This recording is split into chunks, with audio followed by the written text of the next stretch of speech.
Alright, so the time has come. It's been a year now, and I'm going to replace the cabin air filter. If you've got one of these newer trucks, whether it be a Jeep or a Ram, you want to make sure that you don't forget to do this, because it's very easy to forget. Out of sight, out of mind, right? So you want to make sure you don't forget about it. Now, your manual will tell you how often that you need to replace this, but I find that these cabin filters get dirty a little bit more quickly than the manual may suggest, especially if you live in a rural area like I do. I'm trying to turn it around here so you can see some numbers off of it. Now, I chose to get a Purolator brand filter this time. So I'm going to replace this real quick and show you how to do it. Now, there's a guy who here lately has been leaving a lot of negative comments on my videos about how it makes him cringe to see me work on my truck in a gravel driveway, and how I'm going to, quote, trash my truck. So just for you, buddy, let's get this thing down in here and get it on the gravel. Does that make you happy? Alright, seriously, we're going to replace this thing, and it's not really a big deal. You can see here where it says airflow this direction, but as you can see, the filter is exactly the same on both sides, so it doesn't really matter. So the first thing you're going to do is take the stuff out of your glove box, otherwise you're going to dump it. And you'll notice if you look in here that the sides of the glove box are plastic, and they're that way on purpose so that you can gently squeeze and unhinge this thing and drop the tailgate. I was getting ready to say tailgate. Drop the glove box down out of your way. Alright, so when you unsnap it, you can see the little snap hooks there that go into these provisions. Once you unsnap it, you're going to see this tether right there. See that little tether cord? Don't yank on that or pull on it too hard, because you don't want to disconnect that. That would be bad.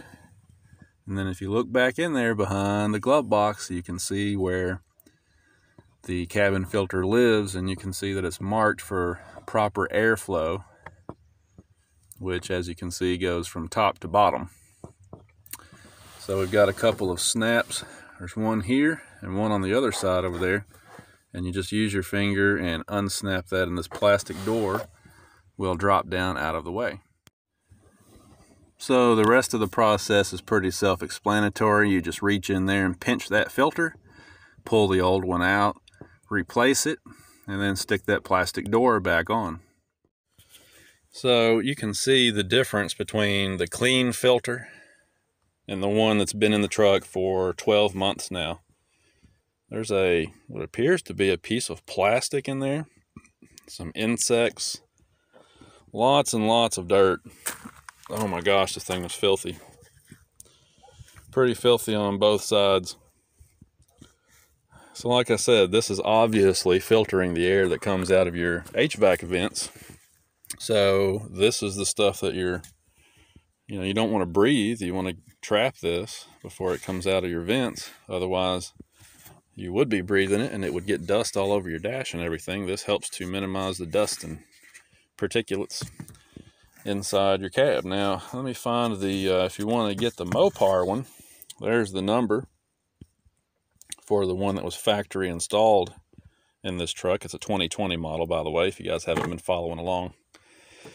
So anyway, I just wanted to show you that real quick, because it's pretty easy to forget about this. I'm going to stick the Purolator filter in and then pop my cover back on and reassemble.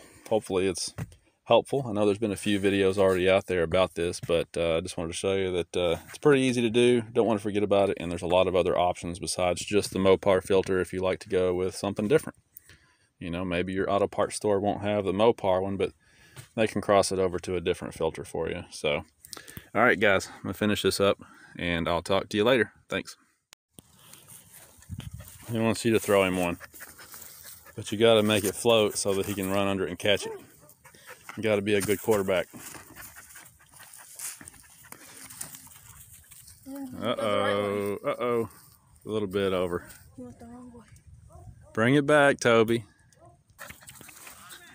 All right, let's try this again.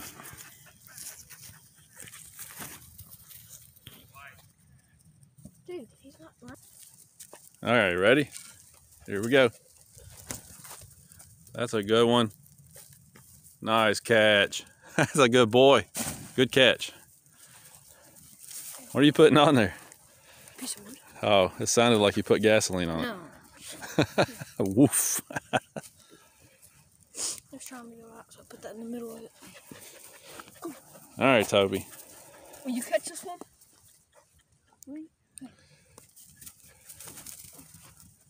He might get it. Oh, a little bit too hard. All right, Tucker, your turn. Who's gonna get it? This is for the Super Bowl. Got it. Touchdown.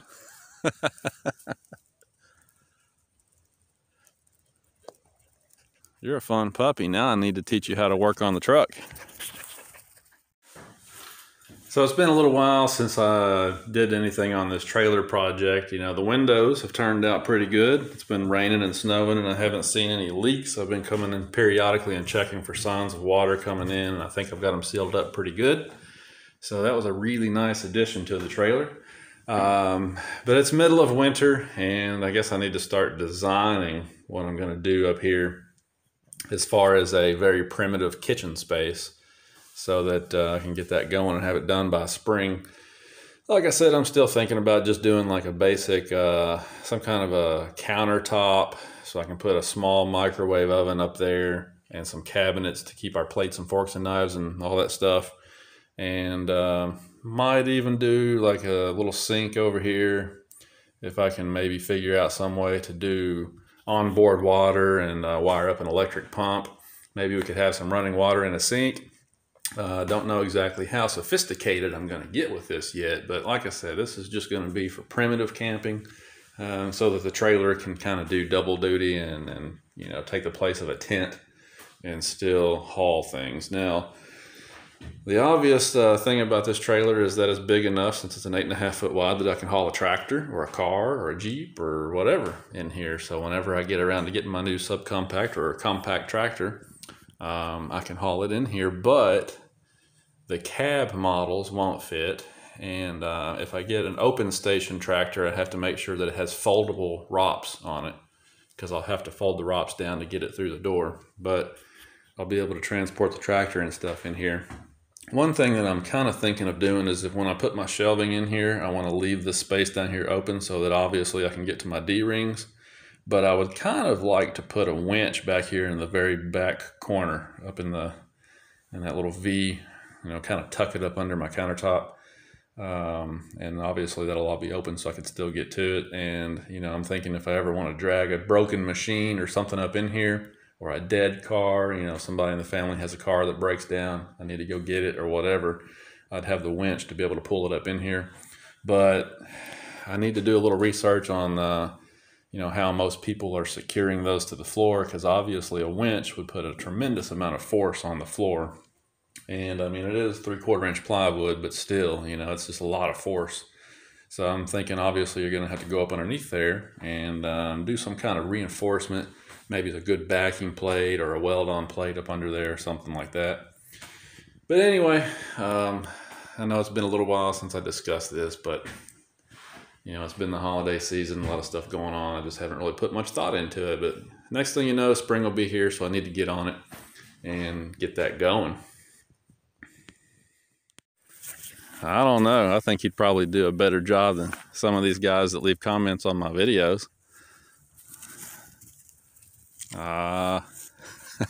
They like it when it kind of floats down. They can run under it and catch them. Well, I can't throw it like that because I can't feel my hands. Yeah, it is pretty chilly out here today. All right. I guess I'm going to go tend to this little fire, try to get this stuff stoked up. We'll talk to you guys later. Thanks for watching.